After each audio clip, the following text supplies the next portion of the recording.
I think we should start at the top with the Kings of the Hill. Okay. I mean, plural kings is interesting when we do have a singular national champion. I get the heart behind this, but I'm going to push back a little bit already, Mitch. I think Okay. three of your four in Kings of the Hill, you've got to really defend, and maybe some two right below have more validity being in Kings of the Hill versus the three that you included with Ohio State. So I'll just ask you to explain yourself, sir, with Oregon, Texas, and Notre Dame. Oh well, I'm glad I prepped myself for this Senate hearing committee. Basically, the way I viewed Kings of the Hill is coaches that I trust to win a national championship. So if you're on the podcasting side, it's Ohio State, obviously reigning national champion. We've got Oregon, Texas, and Notre Dame, which may strike people as a little bit surprising. I know that obviously they just finished second, but already there are questions of can Notre Dame get it done again? But when we're talking about coaching staffs, Ryan Day, I thought Ryan Day might be the most debate worthy name here because, yes, he did just win a national championship, but I still haven't seen a lot of people giving him the credit that I think he deserves, right? I mean, Ohio State went through some real ups and downs, some real adversity that he had to rally the locker room around each other and go out and prove it on the field, right? And go on a run in the playoffs. Oregon, Texas, and Notre Dame, flat out, I just think that these coaches have the most going for them right now. It feels like they have the most in tune programs in the country. They've got the culture set, they've got the locker room focused on field pursuits rather than some off the field issues that you might see at other big programs. I'm sure we're going to talk about that next. And it feels like they've got the right momentum, the right recruiting. All of the ingredients are necessary for them to win a national championship. To where honestly, like if Notre Dame can find a quarterback this next season, if whether it's CJ Carr or Steve Angeli, if they can find a quarterback, they Notre Dame might be able to win a national championship, right? They're going to be right there in that conversation. Oregon, I know the joke is that they recruit really well and they never get it done, but eventually it feels like they're going to break that trend, right? Same deal with Texas. So when I just sat down and looked at all the coaches that I put in this list, I felt the best about those four at the top. And, I'm sure people are going to disagree with me, especially given the fact that we've got Georgia, Clemson, and Tennessee are those three teams in the category below that I have in losing their edge. And, we can talk about that in a second or whatever you guys want to do. But for me, subjectively, there's a clear dividing line between programs I feel really good about in those top four and maybe programs that I have some doubts with. Garrett, I'll let you. Do you want to jump in with some thoughts here? I have some thoughts, but I'd Yeah, I love to think hear you.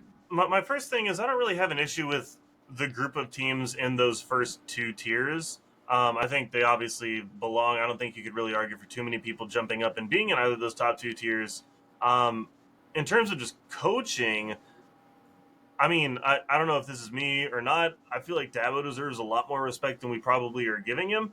And I understand the whole losing your edge thing, but I feel like I have a hard time not putting Dabo Sweeney in here when he just won the ACC, despite like no transfers and like just not playing the game, right? Like that's something that we had talked about was, he's not playing the game. He's not, doing the modern, college football thing, but it really hadn't stopped him from winning. He was outmatched by Texas. I think that was obvious. They weren't as good as Texas this year. They're still playing good in the ACC, and I'm looking over here and trying to make sure that I'm not crazy here. They have been in every ACC championship game except for two of them in the past like decade. So I really have a hard time not saying that, man, like Dabo is as king of the hill as it gets. If for nothing else, then he owns his conference and he's going to continue to show up. And then Dan Lanning and Steve Sarkisian right now, I think have a little bit to prove. They haven't coached in the national championship game as head coaches at their current programs. Obviously, we know they've both been there, but they haven't been there as the coaches at their programs. Dan Lanning hasn't really been able to get over that big game hump, right? He beat Ohio State at home. That was good. And he won the Big Ten. That's great. He really wasn't able to get over that in the biggest moment in the Rose Bowl. And Steve Sarkisian has been like agonizingly close to that moment for him, right? He's been agonizingly close to being able to get to that moment, be in the national championship game. He feels like a pitcher that goes 8 2/3 and then gives up a grand slam in the ninth and just, blows it for his team at the very end. It literally has come down to decisions that he made as the play caller on the goal line in the red zone, right, to put his team over the top and possibly give them a chance at winning the whole thing. He's really good. He's an amazing coach. Most programs would want him as their head man. For me, he's got a little bit to prove. I feel like there's not quite a king of the hill there yet. He hasn't quite climbed to the top of it. He's real close, but I feel like he hadn't quite gotten to the top of the hill yet. I'm with you, Garrett. I think you need a second tier here, Mitch, where it's tantalizingly close or something, or so close you can taste it, something like that. Close for Dan but Lanning. No cigar. Close but no cigar, maybe. Yeah, that maybe that's a little harsh, but yeah, Dan Lanning. The cigars, they smoke them for the national championship game, right? There you go. Okay, quite gotten there, right? Good justification. I love it. There we go. But with Dan Lanning and Steve Sarkisian, obviously, like you said, Garrett, amazing coaches. Would love to have them leading. You'd love to have them leading your program if you don't have them, but I don't think you can call them kings of college football just yet. I don't think that they've quite earned that. And I really don't think that you can put Kirby Smart in a tier below Steve Sarkisian when he went 2-0 against him straight up just this past year. Playing half with a backup quarterback, right? So it's really interesting. I don't disagree that they are in the year 2025 elite college football coaches, but to call them kings or unquestionably put them in the top, I just don't know that I'm ready to do that yet if they haven't even played for a national championship. I will say one thing I think is definitely good about this is you're definitely getting the trajectory right at the top. For sure. At the top of this, Texas, Oregon, Notre Dame, Ohio State, all rising. These are all programs going in the right direction. Georgia, Clemson, Tennessee. Yes, Clemson, they did just win their conference. Yes, Georgia just won their conference. All three of these teams were in the playoff. But I think you got a point on the whole losing their edge thing. I think that there is a question to be asked of, okay, did they just not make it to the top this year because it just wasn't their year?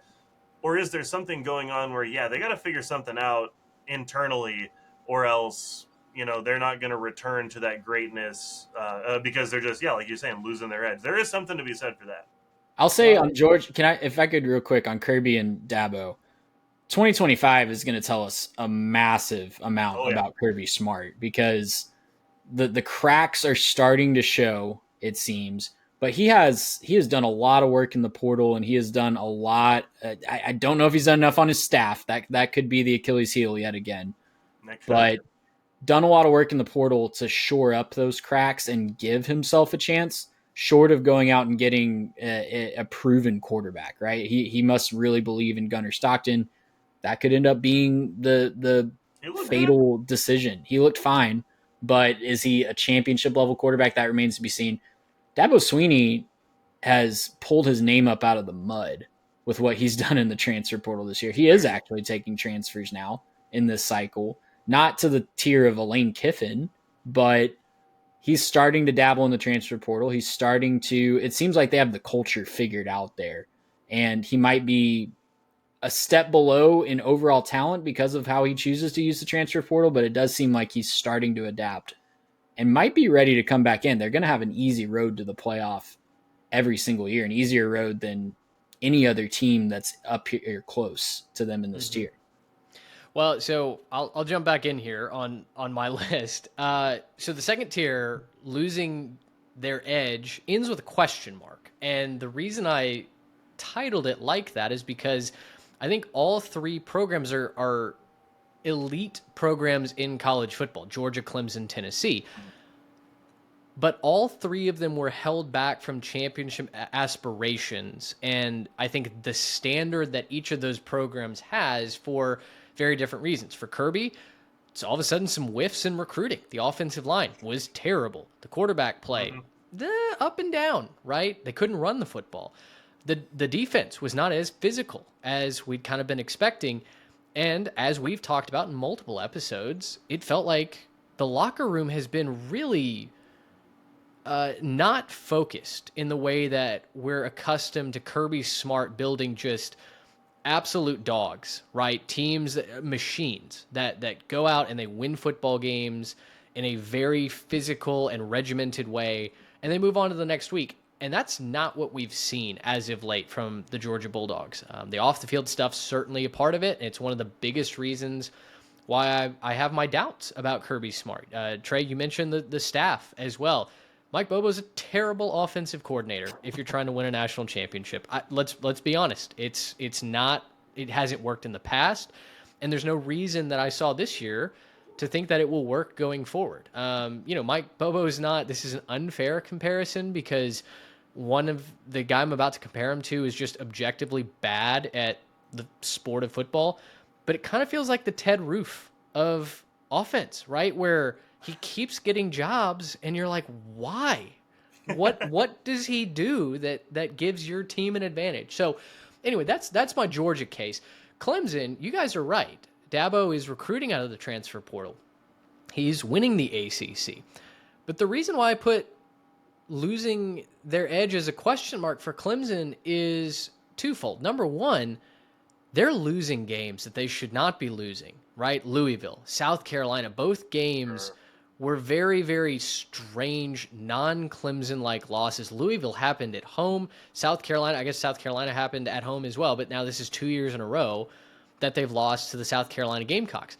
South Carolina should not be touching Clemson in this rivalry, because if you're going to say that Clemson hasn't remarkably dropped off, they should still have the talent advantage. They should still have the coaching advantage. South Carolina is a program on the rise. All credit to them, but they shouldn't be beating Clemson, certainly not on the road. The other thing that I looked at when I talked about Clemson is the defense. An uncharacteristically bad defense for Clemson, right? They got their faces kicked in the running game by Texas in that playoff game. They couldn't stop anything. It was a very unphysical defensive line, a very unphysical front seven, young front seven, talented front seven, but they were not the defense that was capable of winning a national championship, capable of making it far in the playoffs like we're accustomed to seeing Clemson do. Finally, on Tennessee, what is Josh Heupel known for, guys? What's his calling card?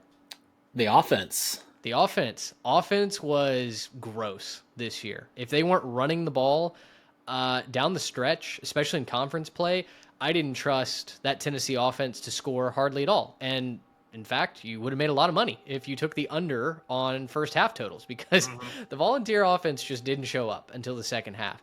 And so for me, that's a very clear question and a fair question to have about Tennessee. I think the program's in a great spot. I think that the talent is obviously there, but all of a sudden for Tennessee to make it to the playoffs and then get just railroaded up there in Columbus against Ohio State and not be able to look comfortable at any point during that game offensively makes me question about Josh Heupel going forward and whether or not that was maybe just a one-off, some bad games this year. The loss to Arkansas was a really, really tough pill to swallow. It's tough. Maybe they get it corrected going into 2025. We'll see. He got into the playoff with a freshman quarterback, though, and I did see a stat that it was tracking who plays the most top 25 teams when it comes to odds to win the national championship, and Tennessee only plays 4 of those teams next year. So he'll have a schedule that he can make another run. It's all going to depend on if he can continue to develop Nico, and that's all on him. That is his baby. I was going to say the point to that Tennessee offense was the fact that Nico just didn't develop, right? Like we saw some promising flashes in that bowl game in the previous year, but then, didn't show. Just this year, he didn't take that step forward. I think a lot of us expected him to, and kind of surprisingly so. I think we kind of all expected him to be one of the top quarterbacks in the country. That wasn't true. I think we all expected him to kind of keep being a little bit of that dual threat. He showed some wheels, right? He showed some ability to run. And really open up that offense. That just didn't happen for them. And to Mitch's point about is he losing his edge, is that the point? That's on the coach, right? If you're the offensive coach that's supposed to be the guy who can get the offense clicking and you don't develop your young quarterback and see him take a really big step from that year 1 to year 2, that's tough. That's a tough situation to be in. And I know that, obviously Nico didn't have the full year to develop in his first year on campus, but you would expect to see something from that first year to second year jump. And considering where he was in that bowl game versus where he ended up, to me, that's disappointing. Gracious, how How about